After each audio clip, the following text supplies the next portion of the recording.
করি না, ভাবলাম আজকে একটু কাম করি। কই রাখবো এগুলা? এই যে পাশে নিয়ে ওঠে। খুব বড়, আমার হাতে মাপ দিয়ে দেখাইলাম, অনেক বড় বড় এই সিমগুলা। এটা তো তার থেকেও বড়। এই পাতিল ভরে গেছে এই যে সবজি দিয়েই। আর চাল জীবনে তো তুমি আমারে দিলা না, ফুল না তোমারই দিলাম। আচ্ছা ধরো, আমি একটুখানি পশ্চিমে একটা বিশেষ কাজে, কাজটা শেষ, এখন আবার ঘরের দিকে যাব। দুপুর বাজে 12:30, রান্না বান্না করতে হবে। আগে সবজি আনি, আজকে সবজি খিচুড়ি রান্না করবো। আজকে আবার আসছি হচ্ছে দরগার খেতে, এখান থেকে হচ্ছে ফুলকপি নিব। এখানে ইঁদুর খায়া ফেলতেছে সব ফুলকপি, সমস্যা হইতেছে এটা। তো এখান থেকে আমি অলরেডি 3টা ফুলকপি তুলছি। এইটাও তোলা যায় নাকি আরেকটু রাখবো ভাবতেছি, তুলবো নাকি তুলবো না। আচ্ছা তুলা ফেলা। এটাও কি শুরু করছো, কি আনতেছো এগুলা? ফুলকপি। ফুলকপি এইভাবে? আরে যেই ওজন রে বাবা রে বাবা, এই কুয়াশার মধ্যে তুমি খেতে গেছো?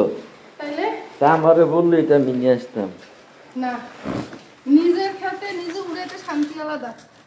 শান্তি আলাদা।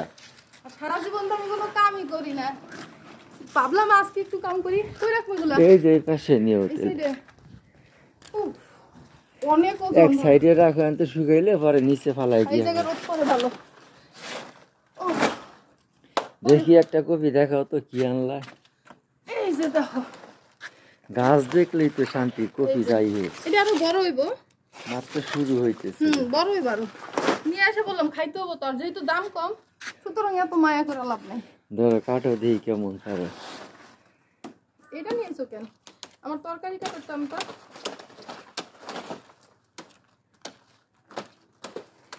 যাক, কাজের লোক পাইছি। এটা দেখি দুই পাশে দুইটা কূপ দাও খালি, একটা এই পাশে একটা এই পাশে ঘুরে দাও। আর ওইটা দিয়ে দিলে এক কপি হয়ে যায়। এই যে হয়ে গেছে শেষ। এবার এই যে এই পাতাগুলো খাওয়া যাবে, এটা ফেলাই দাও। এটা এই যে নাও। এটা ফুল, অবশ্যই ফুল। এই যে কাঠবিড়ালিও হাসতেছে শুই না, দেখছো কি আপনার শব্দ করতেছে? কাঠবিড়ালি কি তোমার গার্লফ্রেন্ড আছিল নাকি? হ্যাঁ, যে এটা ফুল, ওইটা তো ফুলই, ফুলকপি নামই তো ফুল। তাইলে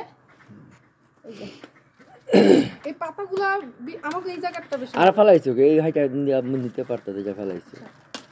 দুই পাশে দুইটা দাও। হইছে, উপরে রাখো,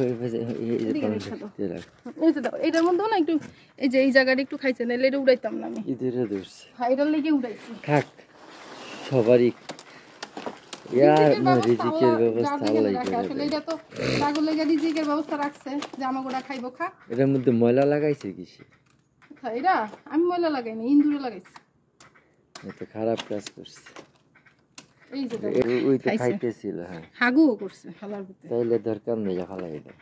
এটা সাইডে দুই এক পিস নেওয়া যাবে না দেখি। আচ্ছা না, আমি তো বলে তোমার সারের লেগে দিয়েই দেবো। আমি জানি আমার এই ভিডিওগুলো দেখা দুই একজন ভাই আর আপু আছে যাদের মুখে অনেক চুলকায়, বলবে আপনার কি কোনো কাজ নাই, খালি কি ফুলকপি নিয়ে আছেন, লাউয়ের সময় লাউ নিয়ে থাকেন, ফুলকপি সময় ফুলকপি। আমাদের আমরা করি এগুলা নিয়ে আমরা করি। আমাদের যখন যেটা থাকে, আর আমরা তখন একটা দেখাই না, আমাদের অনেক কিছু আছে, এখন সবই দেখাই। এখন আপনার সামনে কোনটা যায়, আপনি কোনটা দেখেন আপনিই জানেন। এত চুলকাইলে দেখা দরকার কি? ওইটাই তো আমার ভিডিও করে দেখতে গেছি আমি। আমার ভিডিও এমনিতেই কেউ দেয় না, এমনি তো দেখেন, না কর্ম দেখতে তাইলে দেখবো আর কি। আবার অনেক মানুষ আছে যারা খুব সুন্দর কমেন্ট করে, তাদের আর কি খুব ভালো লাগে। আসলে তাদের জন্য ভিডিও বানাই, যাদের কাছে কিনা দেখতে ভালো লাগে তাদের জন্য বানাই, আর যাদের ভালো লাগে না তাদের জন্য না। এই যে এগুলা দিয়ে সার বানাবো, জৈব সার বানাবো। এই ফুলটাও কিন্তু আরো, এই যে এটা কিন্তু আরো অনেক বড় হবে। এটা বড় হলে কিন্তু আরেকটু লাইট কালার হয়। হ্যাঁ, অনেকটা সুন্দর লাগে। আরেকটু লাইট কালার হবে, আরেকটু ছুটবো।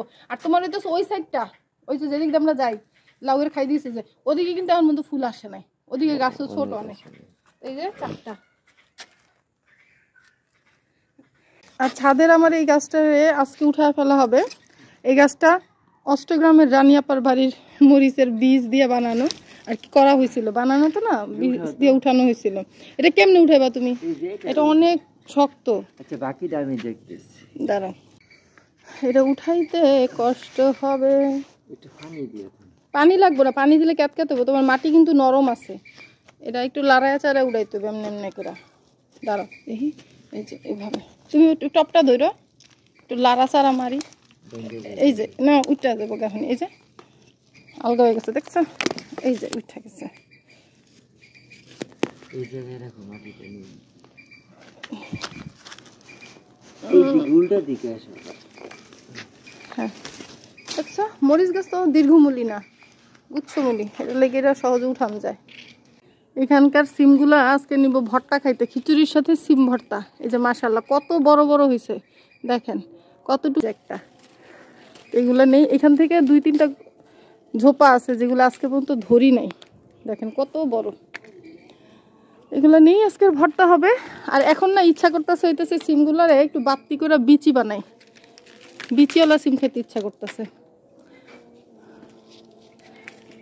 আর দুপুরের বাজে এখন 1টা, আজান দিয়ে দিছে। যেহেতু খিচুড়ি রান্না করব তাই অত তাড়াহুড়া নাই।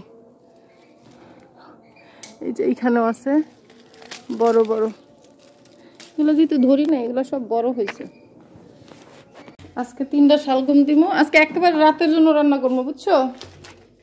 তো আমার সবজি টবজি সব নিয়ে আসা হয়ে গেছে, হবে আজকে বেগুনের ভাজি, তারপর হচ্ছে সিম ভর্তা আর একটা সবজি খিচুড়ি। এই হাঁড়িটা নিলে একেবারে রাত পর্যন্ত হবে, এটাই নেই।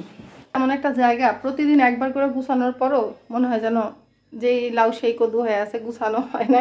তা আমারও সেই একই অবস্থা হয়, আমি গুছাই আর এলোমেলো হয়ে যায়। দিব কই, তারপরে পানি আসবে কোথায়, কোথায় কি করব আল্লাহই জানে, পানিটা দিলে কই যে যাবে। তো যাই হোক, এইরকম বেশি বেশি করে সবজি দিয়ে খিচুড়ি খাওয়ার কিন্তু মজা অনেক, আর স্বাস্থ্যের জন্য খুব ভালো। যাদের কিনা কনস্টিপেশন থাকে তারা যদি নিয়মিত এরকম সবজি খিচুড়ি খাইতে পারে তাহলে তো হয়েছে। তো এখানে আমি একটুখানি এটা কষাবো, আর ফাঁকে হইতেছে এখানে আমি চাল ডাল সব মিলাই নিছি। এখানে 4 ধরনের ডাল নিছি, আর হচ্ছে আতপ চাল। এটার একটু ভালো মতো ওয়াশ করে তারপরে হচ্ছে এটা কষানো হইলো, এটার সাথে দিয়ে একটু কষে বাকি চুলায় চলে যাবে।